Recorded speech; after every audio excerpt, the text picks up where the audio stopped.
Imagine your existence designed purely for failure, activated on a production line smelling of cheap durasteel. You're built flimsy, programmed dumb, and thrown into the meat grinder of the Clone Wars. Clone troopers faced hardship, but B1 Battle Droids like you were engineered to be scrap metal from day one. This isn't misfortune, it's intentional. You are a disposable design. Today, we explore exactly why your existence sucks. Your misfortune began long before you ever saw a battlefield. Your very creation was an exercise in compromised engineering, dictated by a cold, corporate calculus that valued quantity above all else. Manufactured by Bactoid combat automata, often on automated Geonosian factory lines, the emphasis was purely on your cost reduction. This meant cheap, flimsy materials, making you susceptible to damage. Your iconic skeletal design resulted in numerous structural weak points, exposed joints, a vulnerable neck, making you easy to dismantle. Even your core programming reflected this. Equipped with a very limited intelligence brain, you were designed for blind obedience, not tactical thinking or self-preservation. Initially, your limitations were managed through reliance on a central control computer, turning legions like yours into mindless puppets.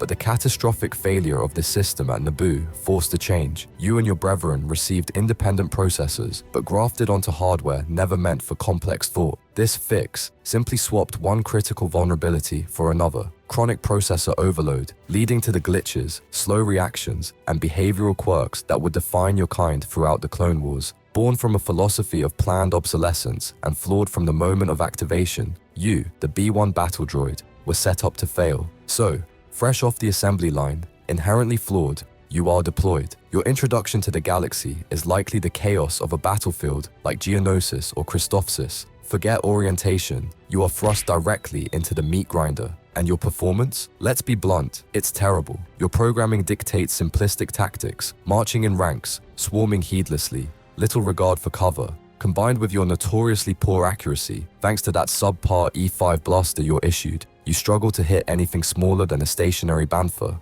Your reaction times are slow, making you easy prey for the clone troopers you vastly outnumber but are individually no match for. They learn your weaknesses fast, targeting your flimsy joints, exploiting your predictable movements. Then there are the Jedi. The moment that lightsaber ignites, your limited processors likely overload with conflicting data, attack protocols versus overwhelming threat assessment. That's probably why you and your comrades often freeze, fire wildly, or utter those fatalistic lines like, "It won't matter." Your fear, that glitchy awareness of your own impending doom, isn't a feature. It's a symptom of your inadequate design, failing under pressure. Seeing your identical brethren getting sliced apart only reinforces the grim reality. You are cannon fodder, facing near certain destruction. If by some miracle you survive those initial battles, your existence settles into a grim, monotonous grind. Forget glory or advancement. Your life becomes an endless cycle of guard duty on desolate outposts, repetitive patrols, or being shipped off to the next inevitable slaughter.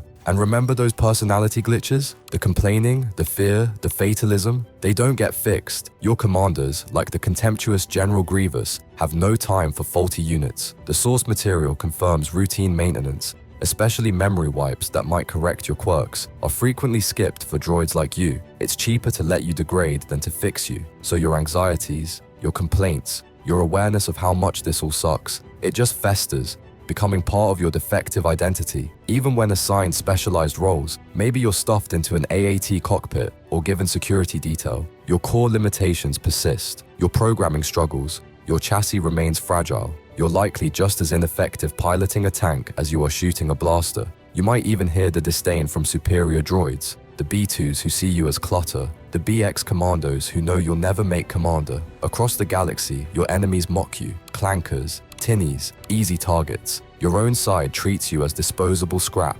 You exist in a state of universal derision, a constant reminder that your purpose is simply to absorb enemy fire until your inevitable destruction. There's no respect, no value, just the constant grinding reality of being the lowest, most expendable cog in the separatist war machine. So, after all that, the flawed creation, the battlefield horrors, the neglect, the universal disrespect, how does your story end? Predictably, violently, and usually without anyone noticing. You're sliced apart by a lightsaber. You're blown to bits by a clone trooper's precise shot. You're crushed under the treads of a Republic tank. You malfunction spectacularly mid-combat. Maybe you even achieve that coveted promotion, only to be vaporized seconds later. There's no heroic sacrifice, no final stand. just termination, an insignificant end for an expendable asset. And if somehow you miraculously survived the fighting, your reward was the galaxy-wide deactivation signal at the war's end, an abrupt, silent shutdown ordered by the very Sith Lord who orchestrated your pointless conflict. Then came the Empire, outlawing your kind, hunting down survivors, melting you and your brothers down for scrap metal. Your legacy? Being remembered as a clanker, a symbol of incompetence, a joke. That's the existence of a B1 Battle Droid, born to be broken, deployed to die, treated as less than scrap, potentially cursed with just enough awareness to hate every moment of it. Forget glory, forget purpose. Your reality was simply to be the cheapest, most disposable cog in a war machine designed by committee and fueled by contempt. That's why it sucks to be you. Maybe next time you see a B1 getting blasted on screen, you'll see more than just a droid. Maybe you'll see the galaxy's ultimate punchline. Let us know what you think is the worst part about being a B1 in the comments. If you survived this breakdown, hit like and subscribe for more dives into the darker side of Star Wars. Thanks for watching.